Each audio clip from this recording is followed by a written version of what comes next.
يا رب يجعلني ليكم صُحبة صالحة، ويجعلكم ليّا صُحبة صالحة، ويرزقنا كده دايمًا بالناس اللي أول ما نبعد عن ربنا شوية ترجع تذكّرنا وتخلّينا نقرّب من تاني. ابدأوا اليوم بتاعكم بأكتر حاجة بتحبوها، أو ابدأوا اليوم بتاعكم بحاجة هتريّحكم نفسيًا طول اليوم. اقعدوا في المكان اللي أنتم بتحبوه، هاتي المصحف بتاعِك اللي أنتِ بتحبيه، السبحة بتاعتِك، عطّري كده سجادة الصلاة اللي هتصلّي عليها، حبّي بداية يومِك. فرقت معايا جدًا، جدًا اللقطة اللي أنا صورتها معاكم في أقل من دقيقة دي، والله العظيم فرقت معايا في حياتي جدًا، جدًا. يا رب ثبّتني، ويا رب حاسبني برحمتك وليس بأعمالي أنا وأنتم، اللهم آمين. الفيديو بتاعنا النهارده إن شاء الله فيه جرعة نشاط حلوة جدًا هتعجبكم. بدأت معاكم سلسلة تنضيفات في بيتي، بدأنا بغرفة المعيشة وما شاء الله عجبت ناس كتير منكم، وبعد كده دخلنا على غرفة حماتي ونضفناها وغيرناها وعملنا فيها تغيير كبير برضه. والناس الجديدة اللي معايا في القناة، أنا حماتي عايشة معايا، علشان كده باقول لكم غرفة حماتي. والناس طبعًا الموجودة معايا أنتم على راسي، تعليقاتكم بتسعدني جدًا، شرف ليّا وجودكم في قناتي. هندخل بعد كده بقى على غرفة الأطفال، وقبل أي حاجة خرجت معاكم على أهم من جزء من الغرفة نفسها، البلكونة بتاعة الغرفة، زي ما أنتم شايفينها حالتها متدمرة. الفيديو دوّة على قد ما أنا طلع عيني فيه، على قد ما أنا سعيدة جدًا، جدًا بالنتيجة، النتيجة تفرح بجد. بس قبل أي حاجة هاقعد على الكرسي، هاقول لكم بتاعي مثلًا، الكرسي اللي أنا مثلًا باحس إن أنا بارتاح جدًا وأنا باقعد عليه، هاقعد عليه أشرب القهوة بتاعتي والشوكولاتة. شوكولاتة على الصبح يا أميرة؟ أيوه، عايزين جرعة نشاط، عايزين حبة سعادة علشان نقدر نشتغل. الفيديو دوّة أنا تعبت فيه جدًا، جدًا والله العظيم. أنا لا يعني صوّرته معاكم في مقاطع بسيطة أوي، بس أنا تعبت فيه أوي وباتعب فيه جدًا. تعرفوا على سبيل الفكاهة، جوزي لمّا رجع من الشغل قال لي: "إيه ده؟ أنتِ عملتِ إيه النهارده؟" قُلت له: "نضّفت بلكونة ولادك." قال لي: "أيوه عشان كده، خلاص بقى أنا هاروح أجيب لِك قطع غيار من الصين علشان أنا عارفة إن أنتِ النهارده خارج نطاق الخدمة ومش قادرة تتحركي." طبعًا أنا خايفة يروح يجيب لي، بدل ما يجيب لي قطع غيار يجيب لي قطعة كاملة على بعضها كده واحدة تخدمني أنا وهو. بس ما فيش مشكلة، المهم إن أنا إيه اللي خلّاني اليوم بتاعي يكمل وأكمّل كل حاجة وما أحسّش. صحيح تعبت شويتين كده، بس برضه والله العظيم الطاقة اللي كانت عندي كانت قوية. الدعاء اللي بابدأ بيه اليوم بتاعي: اللهم إني أبرأ من حولي وقوتي وألجأ إلى حولك وقوتك يا ذا القوة المتين. الدعاء ده سحر بيدّيني طاقة رهيبة وقوة باكمّل بيها الشغل بتاعي، حتى لو باتعب بعد ما باخلّص، بس طول ما أنا شغّالة ما باحسّش بأي حاجة خالص. دي البلكونة بتاعة ولادي. الناس اللي هتتابعني هتعرف إن أميرة عندها النضافة مش شوية مَيّة هيترموا أو مقشة هنكنس بيها شوية التراب.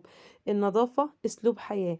أنا باتعامل مع البلكونة كأنها غرفة في شقتي، مش بابُص إن هي شوية وهتتطرب تاني. باتعامل مع كل جزء عندي في الشقة كأنه يعني إيه، حاجة مهمة جدًا، كأنه زي أولادي. باجي أنضّف بطرق وأساليب معيّنة كده، لازم ما اسيبش جزء ولو بسيط جدًا في أي مكان أنا بانضّفه. أول حاجة عملتها زي ما أنتم شفتوا معايا، نفّضت جميع الأتربة، والأتربة دي أخدت منّي وقت كبير، بس أنا لخّصتها لكم كده في جزء بسيط، علشان زي ما أنتم شايفين كان كنت ظاهرة في الألمونتال، فأنا حاولت على قد ما أقدر إن أنا أظلل الشكل يعني وهو ظاهر، فما كنتش عارفة أشارككم أكتر من كده. وبعد كده دخلت بقى إيه، شدّيت التلاجة وزي ما أنتم شايفين كان وراها حاجات مهازل، مهازل بجد. نضّفت كل حاجة وغسلت بالحيطان بتاعتها بالإريال والفوطة اللي في إيدي وشوية المَيّة، والمَيّة دي كنت باغيّرها باستمرار. بعد كده دخلت على الجزء بتاع الألمونتال دوّة. أنا كان عندي هنا على فكرة ألمونتال برضه زي الجزء التاني، الناحية التانية من البلكونة، بس أنا شِلته لإنه زي ما قُلت لكم مُرهق جدًا، جدًا، كان بيتعبني أوي.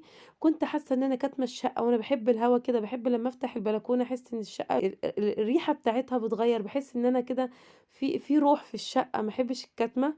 بالإضافة إن أنا استغلّيته ببلكونة ولادي. لو تشوفوا الألمونتال اللي هاغسله معاكم كمان شوية بتاع البلكونة نفسها، أنا خدت الإزاز اللي هنا بتاع الألمونتال دوّة حطيته هنا. فأنا شِلته واستفدت منه في نفس الوقت. والجزء التاني ده إن شاء الله، إن شاء الله هاشيله معاكم لو أنا ليّا عُمر معاكم على القناة، وهنستفيد بيه في حاجة تانية في غرفة الreception لمّا نيجي نجدد فيها بإذن الله. مسكت جزء، جزء كده غسلته. وعلى فكرة الألمونتال دوّة أنا غسلته معاكم هنا، والألمونتال الخارجي بتاع البلكونة الجزء اللي موجود برضه غسلته كلّه، وبعد ما غسلته كله وجيت أمنتج الفيديو لقيتني ظاهرة فيه كله جدًا، مش عارفة حتى أداري أو أظلل الجزء اللي أنا ظاهرة فيه، فشِلت خالص الجزء اللي أنا غسلته فيه. عايزاكِ يالّا تاخدي جرعة نشاط النهارده وتتنشطي، ولو ما بدأتيش ابدئي معايا، إحنا لسه قدامنا حاجات كتير في الشقة، لسه في غرفة أولادي ولسه في reception ولسه في مطبخ، واحدة واحدة وهنخلّص كل شغل البيت، واحدة واحدة هنبقى راضيين على نفسنا. بس أهم حاجة زي ما قُلت لِك ابدئي يومِك بحاجة بتحبيها، ابدئي يومِك بحاجة هتريحِك نفسيًا، وده اللي أنا عملته وبقى لي فترة ماشية عليه. وادعوا لي بالله عليكم الناس اللي حبتني كده أو اشتركت في القناة، ربنا يثبتني وأفضل دايمًا قريبة منه، وأفضل دايمًا ملتزمة بصلاتي وبالذكر بتاعي وبالتسبيح اللي باسبحه في يومي، أنا وأنتم اللهم آمين. وآخر حاجة بقى رشيتها شوية الديتول اللي في الإزازة دي، كان ديتول ومَيّة، باعقّم بيها دايمًا في أي مسحة أنا بامسحه في شقة، وقُمت بقى إيه ماشية كده آخر حاجة مسحت ونضّفت، وده الشكل النهائي. بذمتكم التعب اللي إحنا تعبناه مش يهون علشان المنظر الجميل اللي إحنا شُفناه دوّة، التعب اللي إحنا تعبناه دوّة بيروح مع كل نظرة كده بتنظريها على الشكل اللي أنتِ عملتيه، على النضافة، على كل حاجة، على ريحة النضافة نفسها اللي طالعة من بيتِك. الست النضيفة بجد بتبان من ريحة بيتها، أيوه من ريحة بيتها مش من نضافة بيتها، من ريحة بيتها. مجرد ما بتفتح لِك باب الشقة وتلاقي ريحة جميلة طالعة عليكِ أو ريحة بيت عادية طالعة عليكِ، ما فيش ريحة كمكمة أو ريحة أي حاجة وحشة، بتتبسطي جدًا، بتبقي عايزة تدخلي تقعدي معاه في البيت من نضافته. وكان نفسي جدًا، جدًا، جدًا أشارككم غرفة ولادي في نفس الفيديو، وكان ده اللي في نيتي والله إن أنا هاشارككم الغرفة كمان تنضيفها، بس للأسف ما اللي هو على ما خلّصت البلكونة كانت الساعة 13:00، عندي شغل في المطبخ، زي ما أنتم شايفين كده لازم أدخل أنضّف مطبخي، هاعمل غدا، وأنا من الناس اللي لازم أنا باعتبرها الكلمة دي اتعودوا معايا عليها علشان هاقولها لكم يوميًا أو إحنا بنصوّر فيديوهات، هندّي تلميعة للمطبخ، التلميعة دي زي ما أنتم شايفين البخاخة بتاعتي في إيدي خَل وصابون ومَيّة، البخاخة ما فيهاش ديتول فيها صابون، خَل وصابون ومَيّة، بارُش كده على طول على لجزء في المطبخ وبالمّع. وعلى فكرة ممكن يكون مطبخي متواضع جدًا، مش فخم ولا حاجة ولا جديد ولا شيك، لأ ده مطبخ جوازي بقى له 16 سنة معايا عايش، محافظة عليه بنضافتي، حاباه جدًا، جدًا بنضافته، باحب أقف طول ما أنا واقفة فيه ألمّع فيه علشان محافظة عليه نضيف.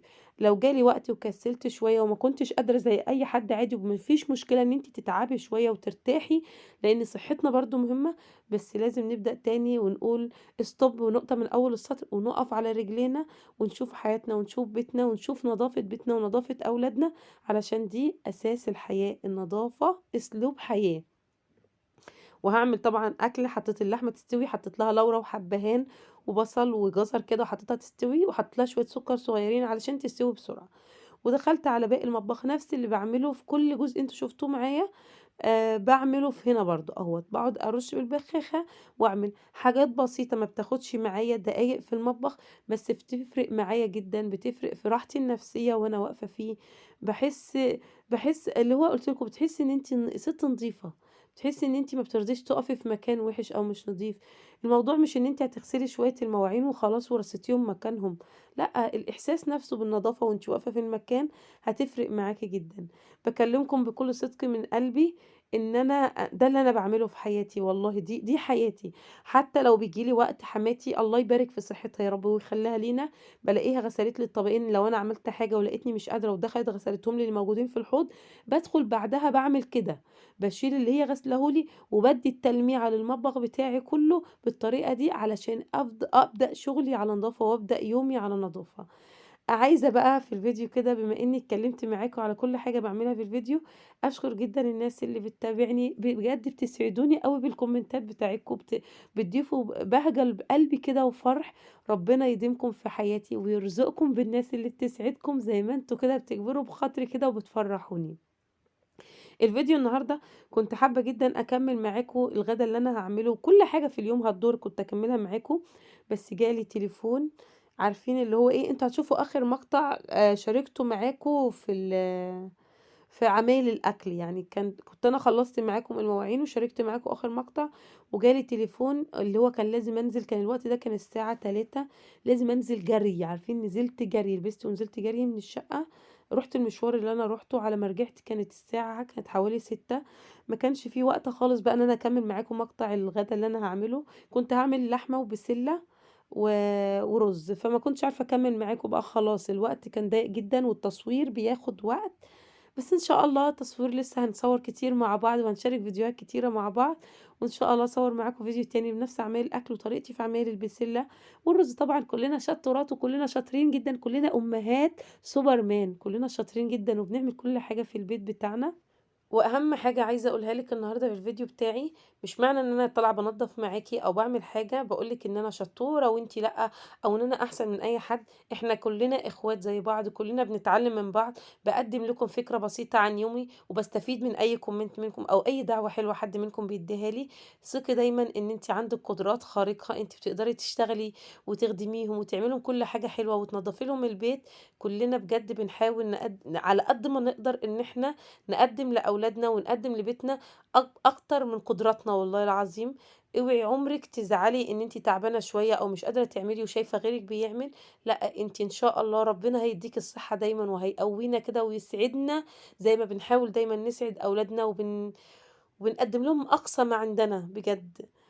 وكده الفيديو بتاعي يعتبر خلص معاكم النهارده، آسفة جدًا على صوتي تعبانة والله حتى أنتم شايفين زوري واجعني جدًا، يعني حاولت على قد ما أقدر برضه إن أنا أسجل الفيديو وأنزّل لكم الفيديو في ميعاده، وشكرًا بجد على متابعتكم ليّا، وشكرًا للناس الجميلة اللي بتسعدني بجد بكومنتاتها الحلوة، الناس اللي قلبها أبيض، الناس اللي بتحب الخير لغيرها. دمتم في حياتي ودمتم في أمان الله. باي باي يا أجمل عيلة.